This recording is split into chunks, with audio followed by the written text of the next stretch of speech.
Dalam nama Bapa dan Putra dan Roh Kudus, amin. Saudara-saudari, selamat datang kembali dalam Gema Paulus edisi 13 November 2025 bersama saya Romo Stefan OFM. Semoga saudara-saudari dalam keadaan sehat dan penuh sukacita. Kita saling mendoakan supaya iman, harapan, dan cinta kasih kita semakin bertambah. Saudara-saudari, hari ini bacaan Injil diambil dari Injil Lukas bab 17 ayat 20 sampai 25. Tuhan bersamamu dan bersama rohmu. Inilah Injil suci menurut Lukas. Dimuliakanlah Tuhan. Sekali peristiwa, orang-orang Farisi bertanya kepada Yesus, "Kapan kerajaan Allah datang?" Yesus menjawab, "Kerajaan Allah datang tanpa tanda-tanda lahiriah. Tidak dapat dikatakan, 'Lihat, ia ada di sini,' atau 'ia ada di sana.' Sebab sesungguhnya kerajaan Allah sudah ada di tengah-tengahmu." Yesus berkata kepada para murid, "Akan datang waktunya kalian ingin melihat salah satu hari Anak Manusia itu, tetapi kalian tidak akan melihatnya. Orang akan berkata kepadamu, 'Lihat, dia ada di sana. Lihat, dia ada di sini.' Tetapi jangan kalian pergi ke situ, jangan kalian ikut. Sebab seperti kilat memancar dari ujung langit yang satu ke ujung langit yang lain, demikian pula lah halnya Anak Manusia pada hari kedatangannya kelak. Tetapi ia harus menanggung banyak penderitaan dahulu dan ditolak oleh angkatan ini." Demikianlah sabda Tuhan. Terpujilah Kristus. Saudara-saudari, pada hari ini gereja mengajak kita untuk merenungkan kedatangan kerajaan Allah.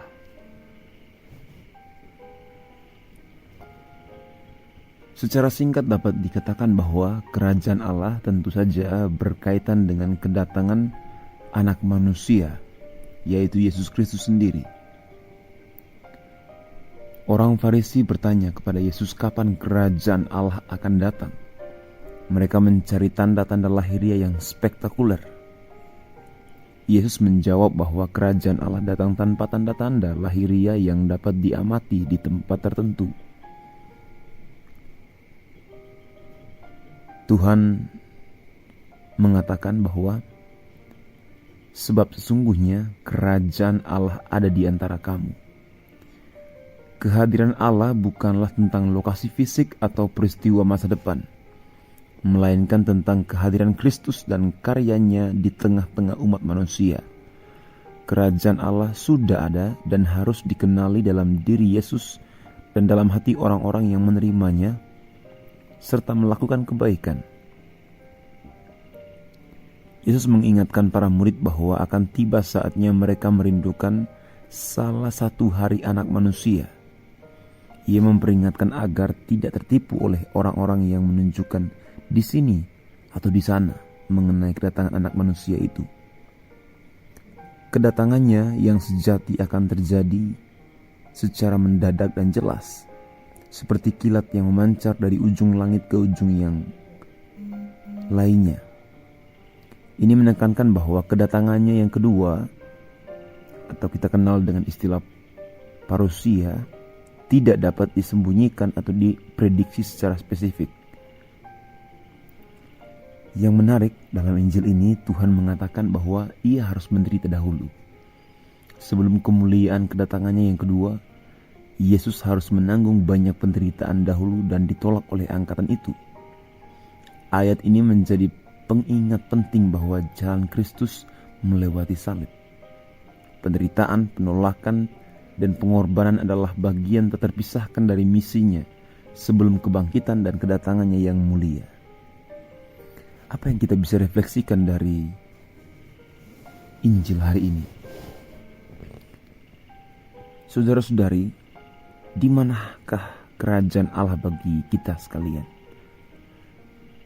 Berhentilah mencari-cari tanda yang jauh atau tanda yang spektakuler. Kerajaan Allah hadir dalam hati yang penuh kasih, dalam tindakan belas kasih dan pengampunan, serta dalam hidup yang mengikuti ajaran Kristus. Apakah kita sudah menghadirkan tanda-tanda kerajaan Allah melalui perbuatan baik dan berbagi kasih? Kita juga diajak untuk hidup dalam kesiapsiagaan. Jangan terlalu sibuk memikirkan kapan atau di mana kedatangan Kristus kembali. Sebaliknya fokuslah pada saat ini. Hidupilah iman kita secara maksimal sekarang, seolah-olah Kristus akan datang mungkin 1 jam nanti, besok, atau segera mungkin. Dalam penantian itu, kita harus menerima penderitaan. Ingatlah bahwa Kristus harus menderita dahulu. Jika kita adalah pengikutnya, kita juga dipanggil untuk memikul salib dan menghadapi penolakan di dunia ini. Penderitaan adalah jalan menuju kemuliaan. Marilah kita berdoa.